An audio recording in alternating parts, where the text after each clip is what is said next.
Hello बच्चों, good morning to all of you. मेरा नाम सुदीप प्रसाद और हम सबों का channel physics classes by Sudeep sir में आप सभी लोगों को स्वागत है। तो आइए, हम लोग पढ़ रहे थे गॉस लॉ। आज हम लोग गॉस लॉ को डिटेल से अध्ययन करेंगे। तो आइए हम लोग पढ़ते हैं गॉस लॉ। बोर्ड पर आते हैं, देखते हैं गॉस लॉ क्या कहता है। तो ये गॉस लॉ है। गॉस लॉ कहता है the electric flux of the net electric field. Electric flux देख लीजिए, लिखा हुआ है यहाँ पे the electric flux of net electric field through a closed surface is equal to net charge inside of the Gaussian surface divided by epsilon naught, that is phi is equal to flux is equal to, हम लोग लिख सकते हैं the flux is equal to, flux का formula होता है line ई dot D S. यहाँ पे लाइन इंटीग्रल हम लगाए हैं।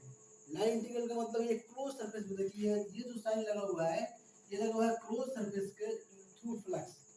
इसका मतलब क्लोज सरफेस के थ्रू फ्लक्स और इज इक्वल टू हो जाएगा क्या कहता है net charge inside of the Gaussian surface.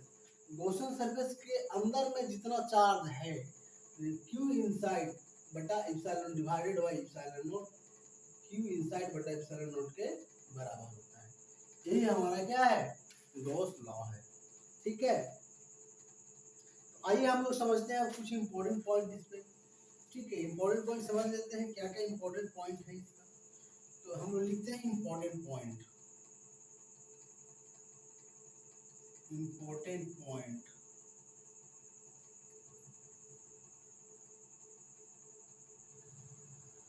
अच्छा, इसके पहले फ्लक्स हम लोग समझ चुके हैं। पिछला लेक्चर में फ्लक्स हम बता दिए हैं, फ्लक्स पे क्वेश्चन भी करवा दिए हैं। अब गॉस लॉ स्टार्ट हो रहा है ये। तो इम्पोर्टेंट पॉइंट क्या है गॉस लॉ का? गॉस लॉ का इम्पोर्टेंट पॉइंट ये है कि कोई चार्ज अगर आउटसाइड द गॉसियन सरफेस रहे तो क्या उसके चलते फ्लक्स क्रिएट होगा? तो आंसर होगा नहीं। क्या होगा आंसर? नहीं। देखिए लिखा हुआ है कि चार्ज कहाँ रहना चाहिए, इनसाइड द गॉसियन सरफेस रहना चाहिए।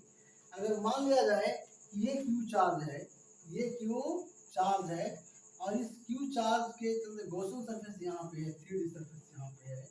ठीक है, और इस क्यू चार्ज के चलते हमको नेट इलेक्ट्रिक फ्लक्स निकालना है। We have to find the net electric flux through this surface. ऐसे इलेक्ट्रिक फील्ड यहाँ से जाएगा, यहाँ से ऐसे इलेक्ट्रिक फील्ड जाएगा, यहाँ से ऐसे इलेक्ट्रिक फील्ड जाएगा, है कि नहीं है? यहाँ से ये पॉइंट चार्ज है क्यू, पॉइंट चार्ज क्यू से इलेक्ट्रिक फ्लक्स कैसे क्रॉस, इलेक्ट्रिक फील्ड लाइंस कैसे क्रॉस करेंगे? ऐसे इलेक्ट्रिक फील्ड लाइन जाएंगे, यहाँ से इलेक्ट्रिक फील्ड लाइन ऐसे जाएंगे, इलेक्ट्रिक फील्ड लाइन ऐसे जाएंगे, राइट। अब इलेक्ट्रिक फील्ड लाइंस तो ऐसे जा रहे हैं, अब इलेक्ट्रिक फील्ड लाइंस ऐसे जा रहे हैं तो हमको निकालना है कि इस क्लोज सरफेस के थ्रू फ्लक्स होगा कि नहीं होगा। तो आना तो है आंसर क्या, phi is equal to zero, phi is equal to zero. Net electric flux या electric flux through this close surface will be zero. Why zero? क्यों जीरो होगा तो समझते हैं यहाँ पर क्यों जीरो होगा। मान लीजिए कि यहाँ पे एक हम एरिया कंसीडर करते हैं बच्चे, यहाँ पे एरिया कंसीडर करें डी ए और यहाँ पे एक एरिया कंसीडर किए हैं D A, small area consider किए हैं डी ए। तो इस स्मॉल एरिया डी ए जो कंसीडर कर रहे हैं इसका इसका एरिया वेक्टर किधर होगा? इसका एरिया वेक्टर कुछ इस डायरेक्शन में होगा, इस डायरेक्शन में होगा, और इसका एरिया वेक्टर किधर होगा? इस डायरेक्शन में होगा। अब इन दोनों के चलते फ्लक्स निकालेंगे, इन दोनों के चलते अगर फ्लक्स निकालेंगे हम लोग, फ्लक्स क्या होता है E dot D A, E dot D A, E D A cos theta, यानी E D A cos theta, E D A cos theta.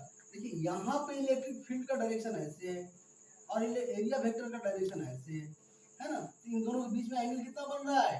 180 degree बन रहा है। यहाँ पे एंगल कितना बन रहा है? 180 डिग्री। तो ये हो गया 180 डिग्री, यहाँ पे लिखेंगे ई D A cos 180 degree, cos 180 degree कितना हो जाएगा? माइनस ई डी ए हो जाएगा, माइनस ई डी ए हो जाएगा। अब यहाँ पे देखते हैं, यहाँ पे area vector outward direction, outward normal है। अच्छा, ये तो आप जानते ही, फ्लक्स में हमने बताया था कि क्लोज सरफेस का जो एरिया वेक्टर होता है वो हमेशा आउटवर्ड नॉर्मल लेते हैं। कहाँ लेते हैं, आउटवर्ड नॉर्मल हम लोग रखते हैं एरिया वेक्टर को। तो ये आउटवर्ड नॉर्मल है, इलेक्ट्रिक फील्ड भी इसी डायरेक्शन में है। तो यहाँ पे क्या है, यहाँ पे इलेक्ट्रिक फ्लक्स निकालेंगे तो ई D A cos 0 degree, cos 0 degree. तो यहाँ पे हो जाएगा ई डी ए प्लस ई डी ए प्लस ई डी ए। अब देखिए ये वाला फ्लक्स और ये वाला फ्लक्स एक दूसरे को क्या कर रहा है, कैंसिल कर दे रहा है। ये फ्लक्स और ये फ्लक्स दोनों को ऐड करेंगे, स्केलर सम करेंगे, स्केलर सम कर, चूंकि इलेक्ट्रिक फ्लक्स स्केलर क्वांटिटी होता है, तो इन दोनों फ्लक्स को अगर स्केलर सम करेंगे तो ये दोनों क्या हो जाएगा, ये दोनों कैंसिल आउट होकर के जीरो हो जाएगा। तो उसी तरह से यहाँ पर का एरिया वेक्टर, यहाँ पर का एरिया वेक्टर, ये दोनों आपस में कैंसिल आउट होकर के जीरो हो जाएगी, ये दोनों आपस में कैंसिल आउट होकर जीरो हो जाएगी। तो होगा क्या कि एवरी 2 पॉइंट जहां से इलेक्ट्रिक फील्ड लाइन क्रॉस कर रहा है, दोनों सरफेस, इस सरफेस से और इस सरफेस से, दोनों ये दोनों सरफेस जहां से क्रॉस कर रहा है, यहाँ दोनों का इलेक्ट्रिक फ्लक्स आपस में कैंसिल आउट होकर चला जाएगा। और इस तरह से टोटल इलेक्ट्रिक फ्लक्स जो होगा इस सरफेस के थ्रू वो हो जाएगा जीरो। वो क्या हो जाएगा, जीरो हो जाएगा। ठीक है, तो पहला पॉइंट तो समझ गए आप, पहला पॉइंट तो आप समझ गए होंगे। ठीक है, दूसरा, यहाँ पहला पॉइंट हमने क्या कहा, हमने कहा आपको कि total electric flux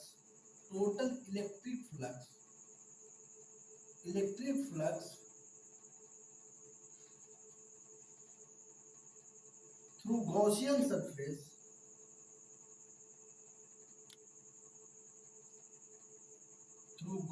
surface is zero due to outside charge।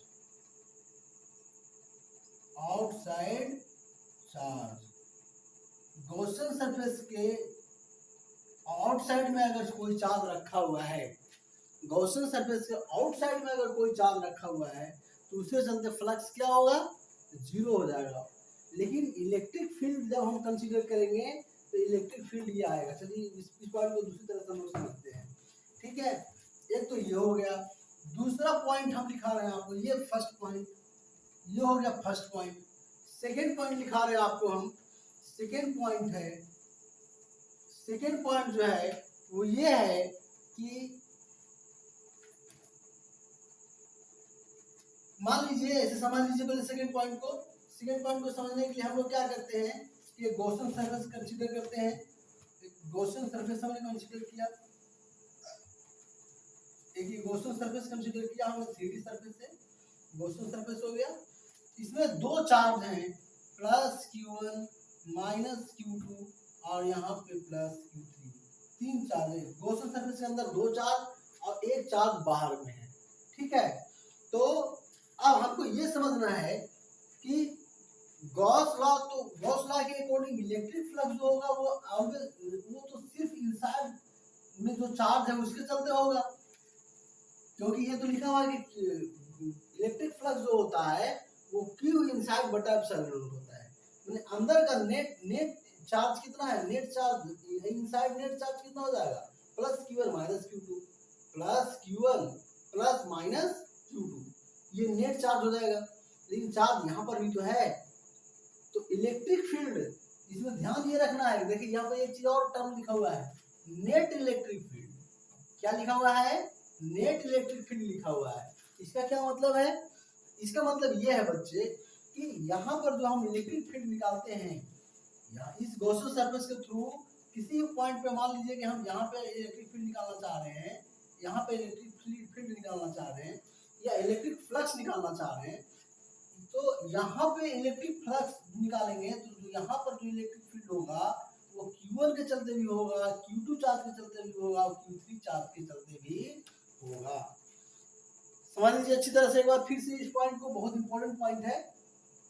मैं ये कह रहा हूँ कि हम लोग फ्लक्स निकालने में flux is equal to E dot ds या E डॉट da जो लगाते हैं, phi is equal to E dot da जो लगाते हैं, तो यहाँ पे हम फ्लक्स निकालना चाह रहे हैं, ठीक है ना, यहाँ पे फ्लक्स निकालना चाह रहे हैं, तो यहाँ पे जो इलेक्ट्रिक फील्ड है, ये जो इलेक्ट्रिक फील्ड आ रहा है फाई में, फ्लक्स में E डॉट da में, ये यहाँ पर जो इलेक्ट्रिक फील्ड है वो इलेक्ट्रिक फील्ड इन तीनों चार्ज के चलते आए, इन तीनों चार्ज के चलते नेट इलेक्ट्रिक फील्ड आएगा। ऐसा नहीं होगा सिर्फ इलेक्ट्रिक फील्ड इसके चलते कंसीडर कर लेंगे, इसके चलते कंसीडर कर लेंगे, इसके चलते इलेक्ट्रिक फील्ड कंसीडर नहीं करेंगे, नहीं। ये आउटसाइड चार्ज और इनसाइड चार्ज, ये दोनों तरह के जो चार्ज होते हैं, जो इनसाइड द गॉसियन सरफेस होगा या जो outside the Gaussian surface charge होगा, वो दोनों टाइप के चार्जेस के चलते जो नेट इलेक्ट्रिक फील्ड होगा, वो net electric field Gauss law में ये इलेक्ट्रिक फ्लक्स निकालने में कंसीडर किया जाता है। तो इस बात को आप ध्यान रखिएगा। यहाँ पर जो हम लोग ई लेते हैं, इलेक्ट्रिक फील्ड लेते हैं, वो electric field all the charges in the sphere inside the charges and outside the charges taken for the electric field। मतलब यहाँ पे जो हम इलेक्ट्रिक फील्ड यहाँ पर जो हम लोग गॉस लॉ में फ्लक्स निकालते हैं, और यहाँ पर फ्लक्स में जो इलेक्ट्रिक फील्ड होता है वो सभी चार्जेस के चलते होता है। ऐसा नहीं कि सिर्फ इनसाइड द चार्जेस चलते होगा, लेकिन फ्लक्स किसके चलते निकलेगा, फ्लक्स किस चलते निकलेगा, तो वो सिर्फ इनसाइड द चार्जेस के लिए ही निकलेगा, इनसाइड द नेट चार्जेस के लिए निकलेगा। तो ये बहुत इम्पोर्टेंट खूबसूरती है, एक तरह का ये जो है स्पेशल खूबसूरती है गॉस लॉ की। जो गॉस लॉ में हम लोग जो चार्ज कंसीडर करते हैं वो सिर्फ इनसाइड कंसीडर करते हैं, लेकिन इलेक्ट्रिक फील्ड जो निकलता है हमारा, वो सभी के चलते नेट या रिजल्टेंट, सभी चार्ज के चलते नेट या रिजल्टेंट फील्ड इलेक्ट्रिक फील्ड निकलता है। तो ये बहुत इंपॉर्टेंट पॉइंट हमने आपको बताया। अच्छा, यानी इसको हम लोग अगर लिखेंगे बच्चों, इसको अगर हम लोग लिखेंगे तो हम लोग लिखेंगे फाई इज इक्वल टू, अच्छा ये तो हमने बता ही दिया, फाई इज इक्वल टू, अच्छा इसको लिखेंगे कैसे हम लोग, तो phi is equal to net charge inside the Gaussian surface. तो phi is equal to net charge inside the Gaussian surface क्या होगा, plus Q1 minus Q2 plus Q1 minus Q2 divided by epsilon naught, divided by epsilon naught, net charge inside the Gaussian surface. ये हो गया plus Q1 minus Q2 plus Q3 तो outside है, उसको consider नहीं करेंगे। इज इक्वल टू हम लोग लिख सकते हैं 5 E dot dA, line integral of E dot dA, इसको हम लोग ऐसे लिख सकते हैं। ध्यान रखना है कि जो इनसाइड जो चार्ज हम लोग लेते हैं फ्लक्स में, वो केवल इनसाइड द चार्जेस लेते हैं, लेकिन इलेक्ट्रिक फील्ड जो होता है वो नेट इलेक्ट्रिक फील्ड होता है सभी चार्जेस के चलते, चाहे वो आउटसाइड में चार्ज रहे या इनसाइड में चार्ज रहे, नेट इलेक्ट्रिक फील्ड निकलता है गॉस लॉ के थ्रू, जो इलेक्ट्रिक फील्ड निकालते हैं हम लोग। तो इस बात को आप लोग को ध्यान रखना है, ठीक है। अच्छा, एक छोटा सा क्वेश्चन हम लोग कर लेते हैं यहाँ पे। क्वेश्चन ये है कि सपोज कीजिए कि एक गॉसियन सरफेस है, एक गॉसियन सरफेस है और इसमें एक इलेक्ट्रिक डाइपोल रखा हुआ है। क्या रखा हुआ है, electric dipole, plus Q charge यहाँ पे है, माइनस Q चार्ज यहाँ पे। तो इसके चलते, इस इलेक्ट्रिक डाइपोल के चलते टोटल इलेक्ट्रिक फ्लक्स कितना होगा, तो आप ये समझ सकते हैं टोटल इलेक्ट्रिक फ्लक्स क्या हो जाएगा, फाई जीरो हो जाएगा। क्यों जीरो हो जाएगा, नेट चार्ज क्या हो रहा है inside the Gaussian surface, net charge क्या हो रहा है, plus Q minus Q zero हो रहा है, नेट चार्ज जीरो हो रहा है, इसलिए टोटल फ्लक्स क्या हो रहा है हमारा, जीरो हो रहा है। छोटा सा क्वेश्चन था, इसको भी हम लोगों ने समझ लिया। अब कुछ इसका इम्पोर्टेंट जो है वो कंस्ट्रेंट है, या कहाँ पर हम लोग अप्लाई इसको कर सकते हैं, इसके लिए हम लोग समझते हैं। तो एक बहुत ही अच्छे इसमें साइंटिस्ट हैं ग्रिफिथ ने क्या कहा है गॉस लॉ के बारे में, इसको हम लोग देखते हैं।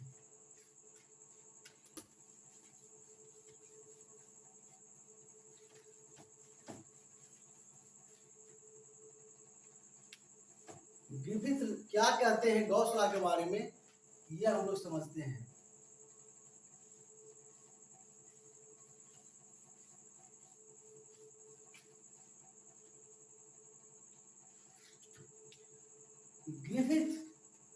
Griffith tells the, लिखेंगे Griffith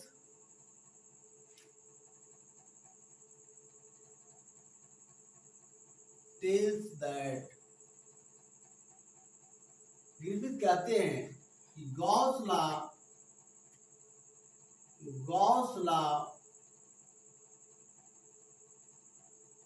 is always applicable,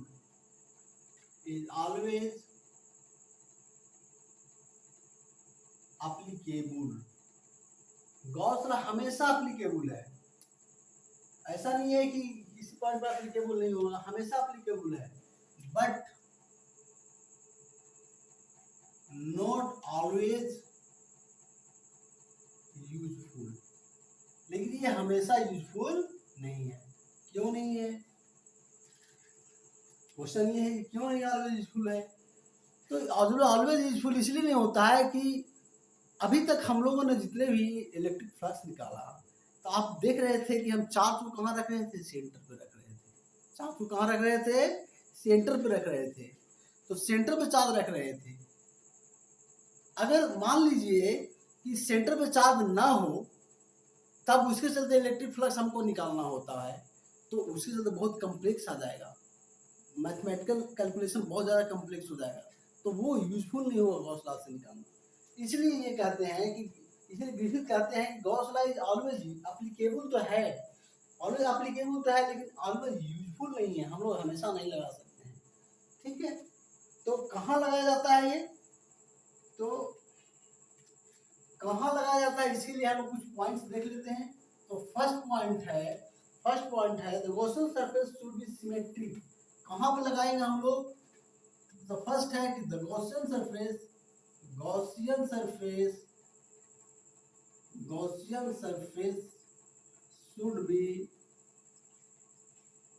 should be symmetric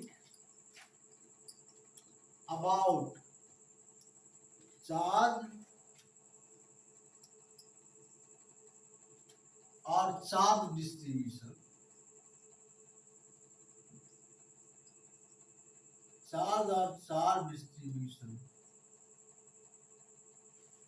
तो सबसे पहला तो ये होना चाहिए कि गॉसियन सरफेस जो होना चाहिए चार्ज या चार्ज डिस्ट्रीब्यूशन के सिमेट्रिक होना चाहिए, तभी हम लोग गॉस लॉ लगाएंगे। अदरवाइज बहुत ही मुश्किल हो जाएगा फिर गॉस लॉ से हमको इलेक्ट्रिक फील्ड निकालना। तो गॉस लॉ वहां लगाएंगे जब गॉसियन सरफेस को इस तरह से हम कंसीडर किए हैं कि वह चार्ज या चार्ज डिस्ट्रीब्यूशन के चार्ज डिस्ट्रीब्यूशन मतलब समझ सकते हैं। चार्ज मतलब पॉइंट चार्ज भी हो सकता है। चार्ज डिस्ट्रीब्यूशन मतलब कि कोई किसी लेंथ पर वायर पर चार्ज रखा हुआ हो, दूसरे चलते भी हम लोग इलेक्ट्रिक फील्ड निकालते हैं, तो चार्ज डिस्ट्रीब्यूशन के चलते भी।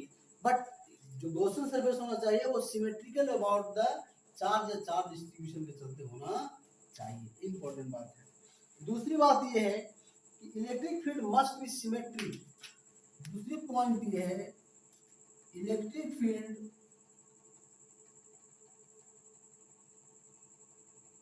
Must be symmetric. Electric field must be symmetric. Symmetric का मतलब इक्वल या constant.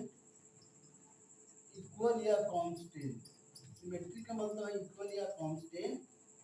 Symmetric at all point of Gaussian surface, at all point of Gaussian surface। इसका क्या मीनिंग है समझा दे रहे हैं। कहता है कि electric field must be symmetric, मतलब ये कि जैसे कोई हमने गॉसियन सरफेस हमने कंसीडर किया, कोई हमने ये गॉसियन सरफेस कंसीडर किया है कि हमने ये गॉसियन सरफेस कंसीडर किया और यहाँ पे चार्ज रखा हुआ है पॉइंट चार्ज, तो ये गॉसियन सरफेस हो गया। तो इलेक्ट्रिक फील्ड जो होना चाहिए वो सभी पॉइंट पर, गॉसियन सरफेस के सभी पॉइंट पे सिमेट्रिक होना चाहिए, कांस्टेंट होना चाहिए या इक्वल होना चाहिए। इक्वल होना चाहिए इलेक्ट्रिक फील्ड सभी पॉइंट पे। इलेक्ट्रिक फील्ड जो होना चाहिए, अगर यहाँ पर ई इलेक्ट्रिक फील्ड है तो यहाँ पर भी इलेक्ट्रिक फील्ड होगा, यहाँ पर भी इलेक्ट्रिक फील्ड होगा, यहाँ पर भी इलेक्ट्रिक फील्ड होगा, यहाँ पर भी इलेक्ट्रिक फील्ड होगा। वही कह रहा है कि electric field must be symmetric equal या constant at all point of the Gaussian surface. Gaussian surface के ऑल पॉइंट पर जो इलेक्ट्रिक फील्ड होना चाहिए वो कांस्टेंट या इक्वल होना चाहिए, तभी हम लोग गॉस लॉ लगाते हैं। थर्ड पॉइंट क्या है? थर्ड पॉइंट कहता है कि theta angle between E and electric field and area vector must be same at all point of the surface। कहता है थीटा, थीटा मीन्स क्या? Angle between electric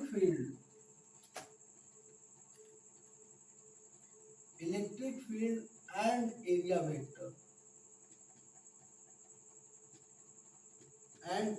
vector electric field and theta क्या है, angle between electric field and area vector. ठीक है, ये जो angle होना चाहिए, ये एंगल आपको मस्ट बी सेम होना, मतलब ये जो है से निश्चित रूप से सेम होना चाहिए। The theta angle between electric field and area vector must be same at all point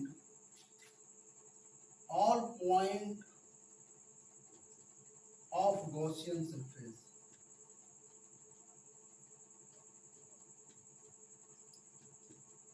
at all point of Gaussian surface। जैसे आइए यहाँ पे हम लोग देखते हैं, इसमें कहता है कि angle between electric field and area vector. यहाँ पर का एरिया वेक्टर आउटवर्ड डायरेक्शन में, इलेक्ट्रिक फील्ड आउटवर्ड डायरेक्शन में, एंगल क्या है रहा है, जीरो हो रहा है। यहाँ पर का outward area vector outward direction में, इलेक्ट्रिक फील्ड आउटवर्ड डायरेक्शन में, एंगल क्या हो रहा है, जीरो। यहाँ पर एंगल क्या हो रहा है, जीरो। यहाँ पर का एरिया वेक्टर बाहर की ओर, इलेक्ट्रिक फील्ड बाहर की ओर, एंगल क्या हो रहा है, 0 डिग्री 0 डिग्री 0 डिग्री 0 डिग्री, है ना। एंगल यहाँ पर सामने कांस्टेंट है कि नहीं है। गॉसियन सरफेस के हर पॉइंट पे angle between electric field and area vector क्या हो रहा है, कांस्टेंट हो रहा है। तो यहाँ पर हमको गॉस लॉ लगाना एप्लीकेबल है। यहाँ पर जो है गॉस लॉ को अप्लाई करना यूजफुल होगा। अप्लाई तो कहीं भी कर सकते हैं, बट यूजफुल होगा यहाँ पर, आप यूजफुल होगा। अदरवाइज अगर ऐसा नहीं होगा तो बहुत ही ज्यादा कम्प्लेक्स कैलकुलेशन आएगा, जो कि आसानी से नहीं निकल पाएगा गॉस लॉ से। इसके बाद फोर्थ पॉइंट एक और है, फोर्थ पॉइंट दिखा देते हैं आपको। फोर्थ पॉइंट क्या कहता है, फोर्थ पॉइंट कहता है, ये थर्ड पॉइंट हुआ। फोर्थ पॉइंट कहता है कि गॉसियन सरफेस मस्ट नोट, हाँ ये भी बहुत इंपॉर्टेंट पॉइंट है। Gaussian surface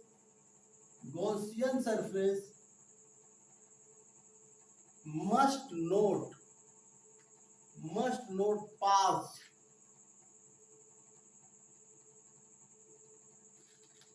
pass through charge।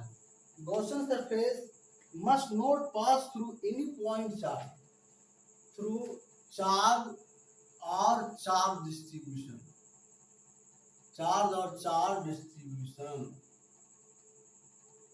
Charge या चार्ज डिस्ट्रीब्यूशन के थ्रू को गॉसियन सरफेस पास नहीं करना चाहिए। जैसे मान लीजिए कि ये चार्ज है, ये चार्ज है, तो ऐसा नहीं हो कि गॉसियन सरफेस ऐसे हो, गॉसियन सरफेस हमने यहाँ से ऐसे कंसीडर किया और ये गॉसियन सरफेस ऐसे हुआ गॉसियन सरफेस, तो ये गलत हो जाएगा। ये गॉसियन सरफेस कंसीडर, यहाँ से हमको इलेक्ट्रिक फ्लक्स निकालना यूजफुल नहीं होगा, इलेक्ट्रिक फील्ड निकालना यूजफुल नहीं होगा। ठीक है, तो गॉसियन सरफेस को, चार्ज को या चार्ज डिस्ट्रीब्यूशन को काटना नहीं चाहिए, उससे पास नहीं करना चाहिए। जैसे यहाँ पे देखिए गॉसियन सरफेस ये बाहर है, क्यू चार्ज अंदर रखा हुआ है, तो गॉसियन सरफेस जो है इस चार्ज को कट नहीं कर रहा है, गॉसियन या इस चार्ज से पास नहीं कर रहा है गॉसियन सरफेस। तो चार्ज क्या होगा, चार्ज या तो आउटसाइड द गॉसियन सरफेस होगा या तो इनसाइड द गॉसियन सरफेस होगा। चार्ज से गॉसियन सरफेस पास कभी नहीं करेगा या चार्ज डिस्ट्रीब्यूशन से पास नहीं करता है। ठीक है, तो ये 4 पॉइंट थे जो कि ग्रिफिथ ने कहा, और ये इम्पोर्टेंट है, ये बोर्ड में पूछ भी सकता है। ठीक है, तो ये भी हमने आपको बता दिया। कुछ क्वेश्चंस कर लेते हैं इस पे, हम गॉस लॉ पे कुछ क्वेश्चन कर लेते हैं।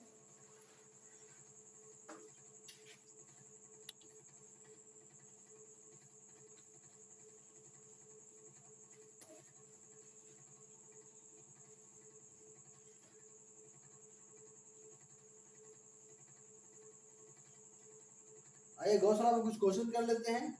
तो जैसे पहला क्वेश्चन है कि एक सिलेंडर है,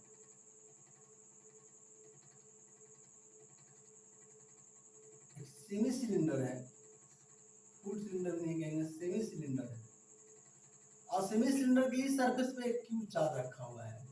क्या रखा हुआ है, क्यू चार्ज रखा हुआ है। इसके एक एंड पर एक क्यू चार्ज रखा हुआ है एक सरफेस पे।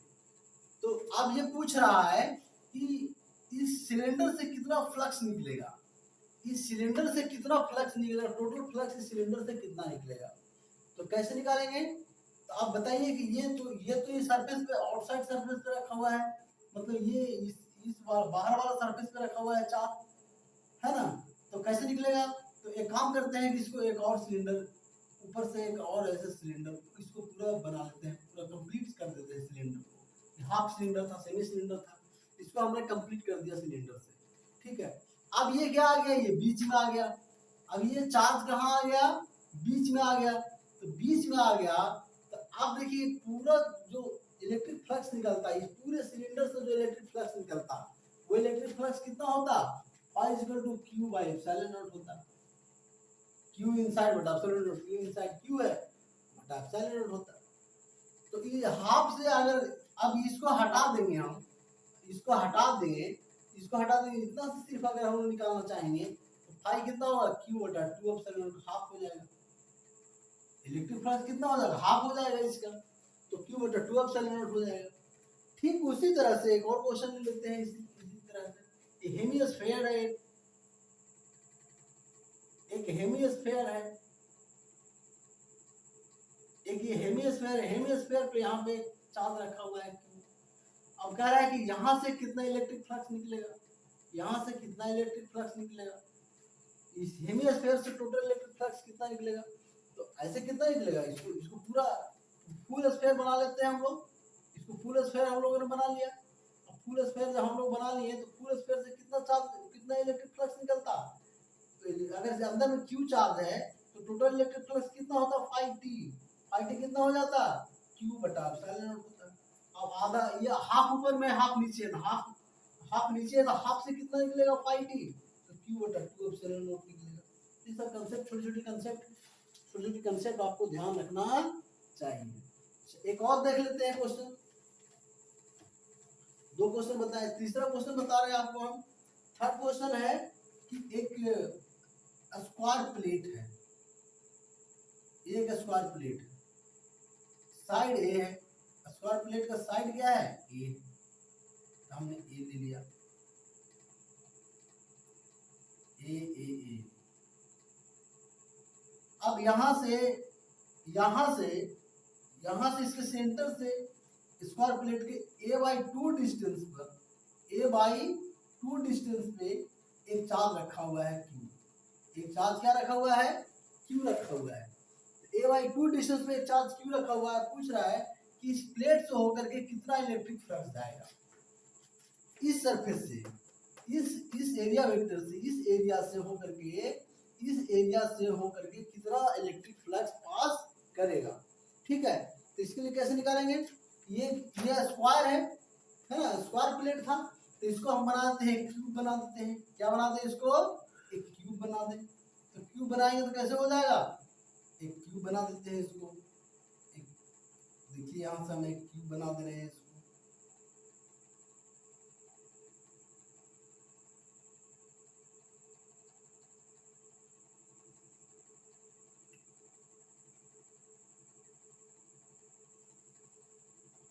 ये क्यूब हो गया, है ना।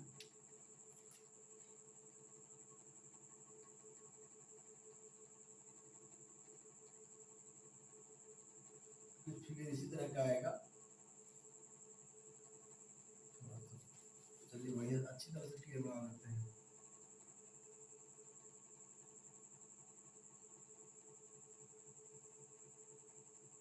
ए बाई टू डिस्टेंस पे है, क्यूब चार्ज रखा हुआ है, इसका क्यूब बनाना है।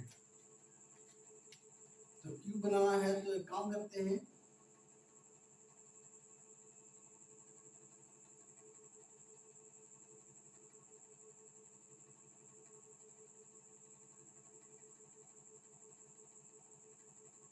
ये हमारा हो गया क्यूब। यहाँ से इसको मिला दिया, यहाँ से इसको मिला दिया, यहाँ से इसको मिला दिया, ये बन गया क्यूब। अब देखिए ये जो क्यूब बना है और ए बाई टू डिस्टेंस में जो रखा हुआ था, ए बाई टू डिस्टेंस में रखा हुआ था जो चार्ज, अब ये चार्ज आ गया सेंटर में। क्यों सेंटर में आ गया? क्योंकि ये वाला पूरा यहाँ से यहाँ तक है ए, यहाँ से यहाँ तक ये साइड क्या है? ए है, और ए बाई टू डिस्टेंस पे है, तो ये सेंटर में आ गया कि नहीं आ गया? अब ये सेंटर में आ गया तो पूरा इलेक्ट्रिक फ्लक्स जो होता वो कितना होता? पूरे क्यूब के के चलते जो इलेक्ट्रिक फ्लक्स निकलता तो वो कितना निकलता है, total flux 5T through the cube, 5T through the cube कितना निकलता है, Q बाई एप्सिलॉन नॉट निकलता, Q बाई एप्सिलॉन नॉट निकलता। तो इसमें होते कितने फेस हैं, 6 फेस होते हैं क्यू में, क्यू में कितने फेस होते हैं, 6 फेस होते हैं। तो ये वाला एक फेस के थ्रू कितना निकलेगा, कितना इलेक्ट्रिक फ्लक्स निकलेगा, तो 5T इक्वल टू Q बटा 6 एप्सिलॉन नॉट, Q बटा 6 एप्सिलॉन नॉट, इतना इलेक्ट्रिक फ्लक्स एक फेस के थ्रू जाएगा। इन नीचे वाला फेस के थ्रू, नीचे जो फेस ऐसे रखा हुआ था, जैसे ये मैच बॉक्स है, ये मैच बॉक्स है, मैच बॉक्स समझ लेते हैं हम लोग, ये मैच बॉक्स है। तो मैच बॉक्स में ये वाला इस सरफेस के थ्रू, इसके बीच में अगर चार्ज रखा हुआ है, इस सरफेस के थ्रू कितना जाएगा, इस सरफेस के थ्रू ये अगर क्यूब है ये, उसके थ्रू कितना इलेक्ट्रिक फ्लक्स होगा, तो Q बटा 6 एप्सिलॉन नॉट, क्योंकि 6 सरफेसेस ऐसे ऐसे। तो ये हो गया, ये भी क्वेश्चन हो गया, आपको करा दिए। ठीक है, ठीक है बच्चों, हम लोग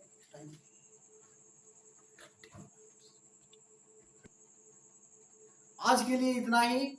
आप लोग ज्वाइन किए, आप लोग